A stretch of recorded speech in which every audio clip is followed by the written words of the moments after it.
बातमी आपल्या हक्काची. ठाणे जिल्ह्यातील व आपल्या परिसरातील सर्व ताज्या घडामोडी पाहण्यासाठी शहापूर नववाहिनी न्यूज चॅनेलला सबस्क्राइब करा, लाईक करा आणि शेअर करा. मुख्य संपादक निलेश विशे. सरकारची संवेदना संपली आहे. लोकशाही धोक्यात आहे. व्यवस्था इतकी मुजोर झाले की कायदा हातात घ्यायला गेला की तुम्ही शासन करणार. आम्ही आता शस्त्र घेतलं तर तुम्ही शासन करणार.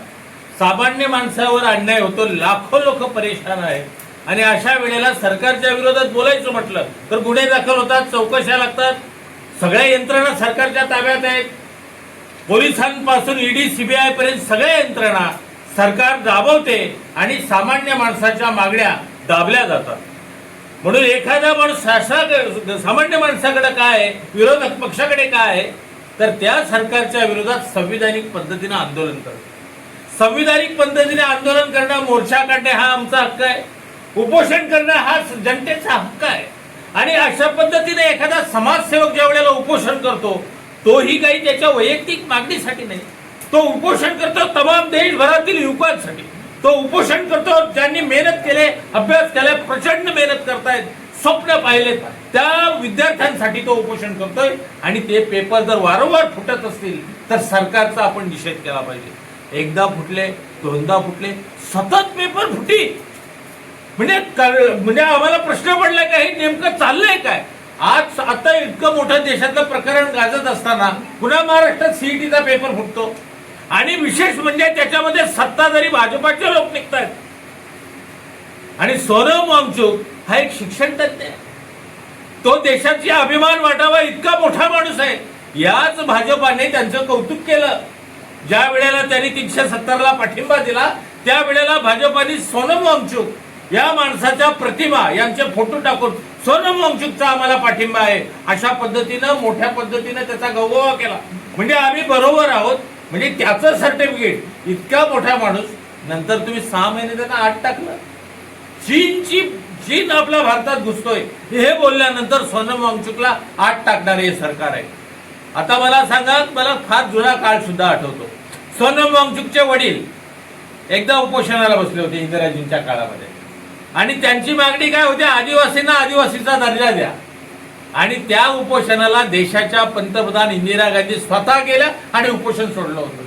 हे सरकार इतकं निर्लज्ज आहे, हे सरकार इतकं बेशरम आहे का 18व्या दिवशी ज्याला देशाचा, ज्याला जगामध्ये ज्याला पुरस्कार मिळालाय, 18 दिवस झाले, 19 आता 20वा दिवस आहे, इतका दिवस होऊन सुद्धा त्याच्या मृत्यूची वाट पाहते काय सरकार. कुणासाठी लढतोय सोनम वांगचुक?